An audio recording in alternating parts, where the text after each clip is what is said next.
looking at your time in prison, whether it was for something you did or it was because of certain unfortunate incidents, let's look at this aspect. Like, you could have learned something through that time. So what is that you learned in that period? Yeah, while I was in prison, I was so far from God. I was angry because in my life I had worked so hard to find success, right? Against the odds of the way that I grew up and the environment that I was in, I still found worldly success. I was still able to earn some college degrees. I was able to create a business. I was able to succeed. And so my actions are what caused me to go to prison. But I was mad at God that he would allow me to be in that situation.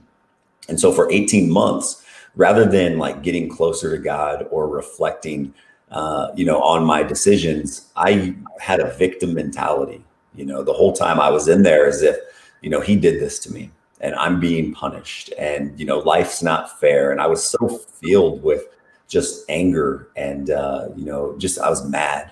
And so I used that time to really read and work out and really do some deep dive.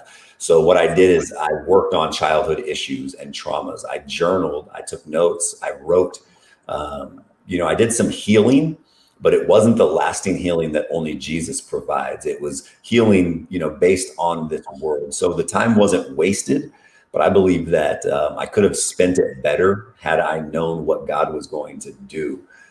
So what I learned is that sometimes God will allow things in your life to get your attention, and it's up to us to to be recognizing those moments. And I feel like I missed an opportunity. I could have spent that 18 months really drawing closer to God.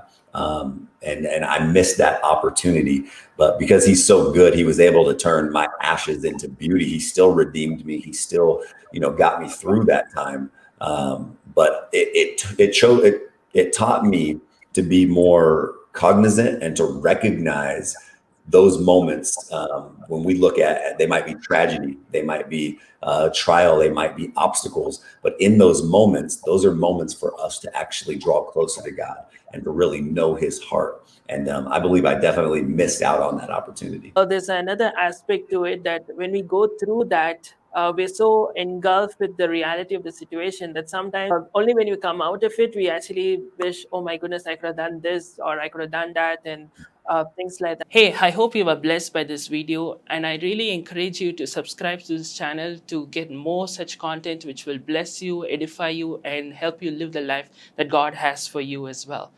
I also encourage you to check out my daily podcast, Fuel for the Soul with John Giftah. By the grace of God, it's been trending across the globe, making an impact for the kingdom of God. To check out my books, especially my latest one, Unveil Your Purpose, which became a #1 new release on Amazon. To stay plugged in through a social media for regular inspirations on Instagram or Facebook or Twitter. To check out the weekly podcast where my messages get dubbed into Tamil. You can get more details at www.johngiftah.com.